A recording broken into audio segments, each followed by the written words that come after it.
It's kind of that weird contrast in the sky today again. One side it looks all eerie and the other side it looks more regular, I guess, on a regular day.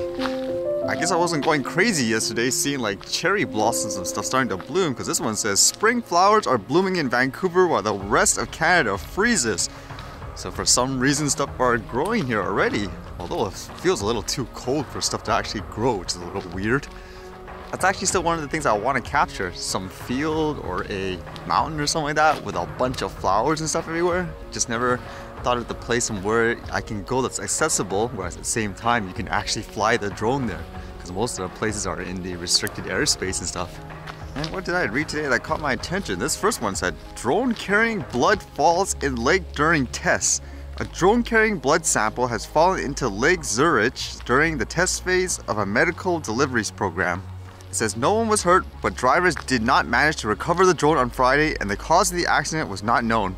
The drone was carrying a non-vital blood sample between a clinic and a laboratory on the other side of the lake. 2 hospitals in Lugano were the first to start using drones in 2017 to exchange lab samples. They say it saves them a lot of time, which can be vital in a case where, for example, a patient under anesthetic needs a blood sample analyzed quickly. What could be the cause of the crash? I'm assuming something maybe like a bird strike, although for this they say they don't know, they can't recover it, maybe the battery just died in the cold weather or something like that. Kind of makes me think too with things like drone transportation like this to carry stuff. For people flying things for fun or making their own drones, I would imagine stuff like this is what would more likely develop faster if you let people, I guess, experiment with the drone to fly. So if it's too restrictive and stuff like that, you probably won't be able to innovate as fast. And with all the drone hysteria trying to make all toy drones sound like it's some kind of weapon, how about an actual weapon drone? This is Russia's first autonomous strike drone. The Hunter heavy strike drone has no equal in the United States. And I was saying in various Russian social media, they were posting, I guess, new photos of this drone. It says the drone is clearly built for stealth, but lacks certain stealth features. Makes me wonder, when you say stealth, is it the size? Because that thing looks humongous. I don't know how you would stealth with that. Or is it just based on the noise? This one sounds like a mouthful too. The drone is officially known as the Udarno Razavedilavatani, oh my goodness, I'm butchering this, Besapilotany Complex. Okay. Okonnik was designed as a 20-ton combat aircraft, an impressive size considering the American FA-18EF Super Hornet weighs 16 tons, empty, and includes a cockpit and life support system for a pilot. Are we going to start to see unmanned airplane wars everywhere now? Although interesting enough, it probably happens every day, it's just that people like myself are just unaware of it. Although these are the things you should be worried about in terms of, say, drones and weapons, not with like toy drones, like for the most part. Actually, with things like the hysteria with toy drones and airplanes and stuff like that, what it made me think of is how with this military story, a lot of people were saying, if toy drones and stuff are so dangerous, or even the consumer ones can take down an airplane, why invest billions of dollars into stuff like these drones, like for the military? Just take a bunch of toys, fly them to an airplane and crash them. That's it, $100 drones. I mean, I don't doubt if you fly, like, say, a regular consumer drone into an aircraft, like at their exact spot, at the right timing and all that, it probably could take it down, but it's probably highly unlikely. Because again, if it was that great of a chance to take it down, why even invest in stuff like this? Just use the toy drones to take it down, take a bunch of consumers. You don't need missiles or anything like that. That's actually an interesting, funny point, actually. Because I would be inclined to say, like with that jet, even if you intended to purposely try to fly something, let's just say the Phantom, into something like that to take it down, I think it was highly unlikely, isn't it? Just with all the wind and all that. Like even if you were purposely trying to take it down with that.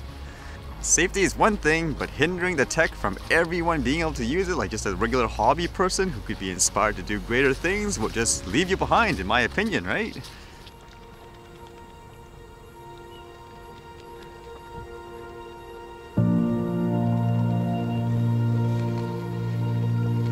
Even though it's cold, I've yet to see like the frozen lake and stuff this year, come to think of it.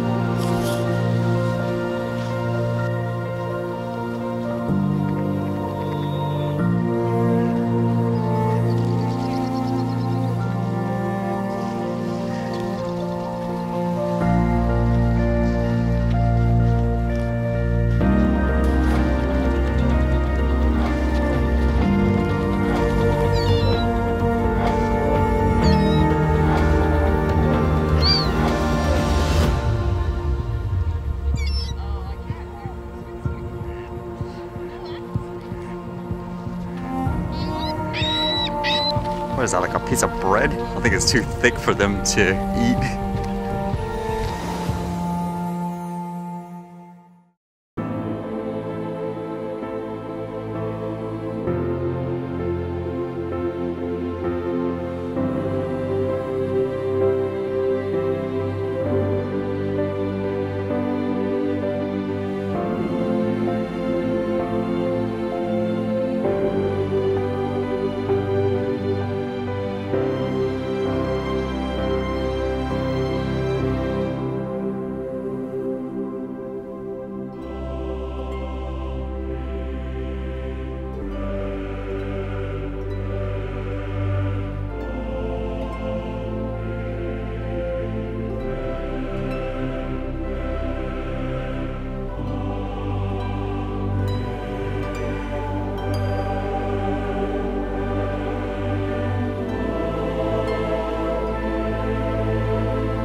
Alright, see you guys later.